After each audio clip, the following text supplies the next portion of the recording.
What's up, everybody? This is A Force of Nature, Spiritual Awakening, and today we will be discussing karmic relationships when it comes to the sun sign. So this is for anybody that has their sun in Aries or they have their sun in Gemini. When we're speaking about karmic relationships, a lot of times red flags will be presented.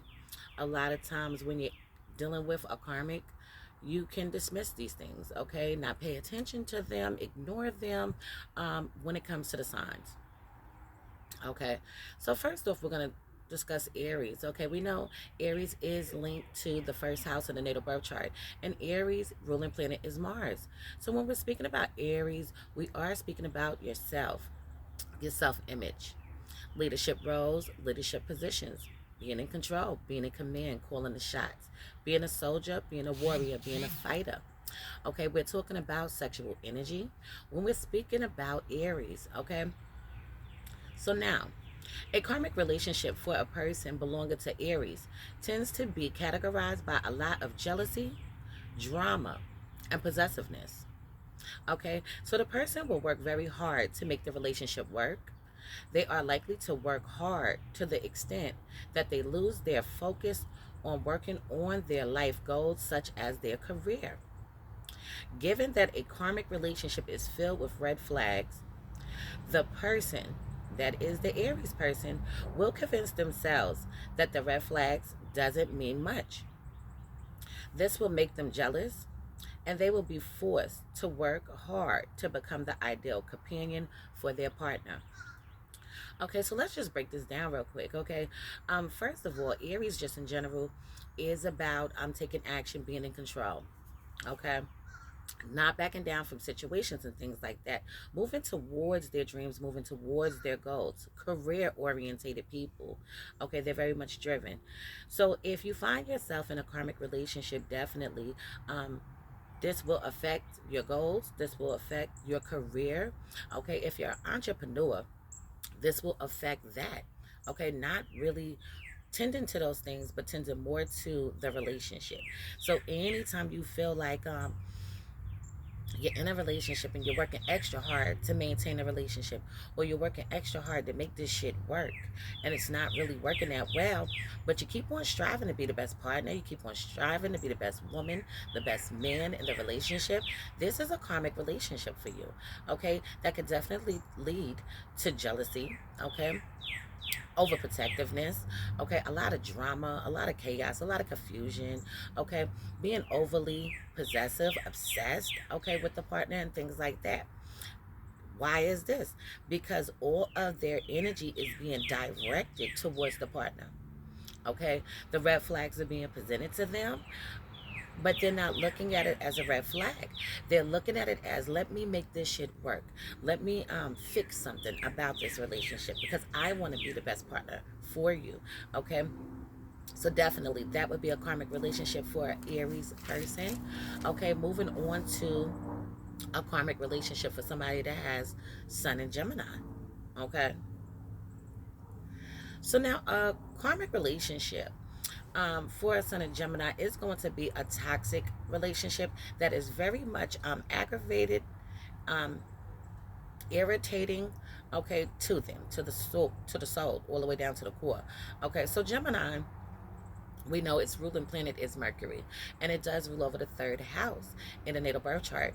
So when you're speaking about Gemini, you're thinking about mental capacities, okay, body language, communication, networking with people, as well as having to deal with your siblings and things of that nature.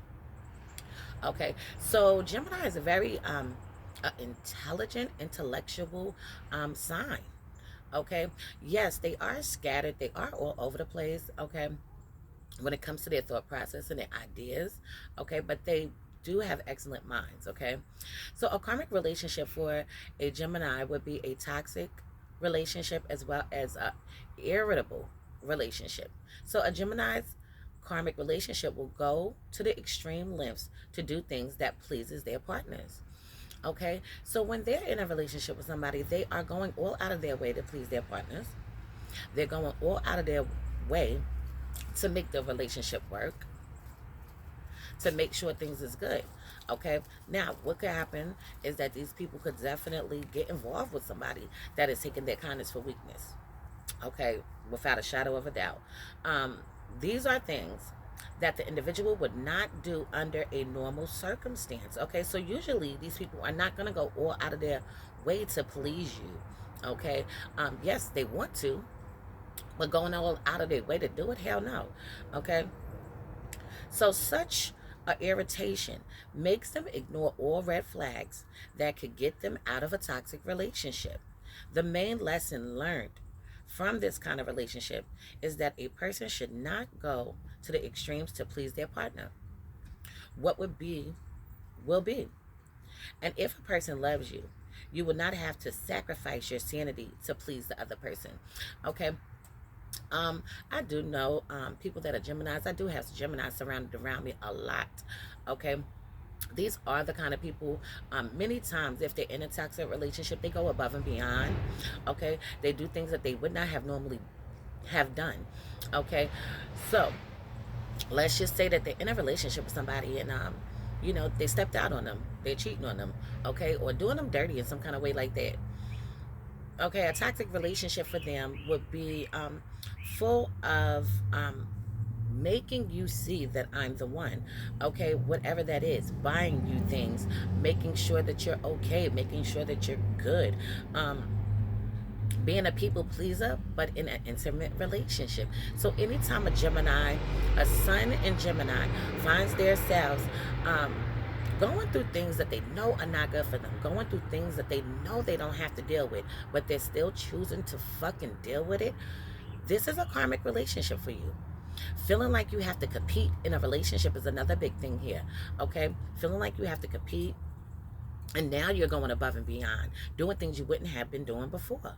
Okay, so the lesson here is to let things be how they're going to be. Okay, go with the flow. All right, you don't have to overdo shit in order to get your way. That is a karmic relationship for you. Okay, so I'm gonna leave this one as no for now. In future videos to come, I'll go more into depth into the karmic relationship when it comes to Aries and also Gemini, when it comes to their sun sign, if they're dealing with a karmic relationship. Okay, so anybody want their chart to be analyzed, please hit me up. Anybody want to donate to the channel, please feel free. Okay, also still have Twin Flame on deck. Okay, still doing things with that, still doing catering. Okay, and if anybody hasn't known, I did change the name because it was Supreme Royale Catering, and now it is Ganja, the Nesbitt's Bar and Grill. Okay, just to let anybody know, if you ever need any assistance with cooking or chefing it up, or anything that has to deal with event planning as well, because we do provide those things too. All right, so this is a force of nature, spiritual awakening. Love is love. Peace and blessings to you all, and I will see you on the next one.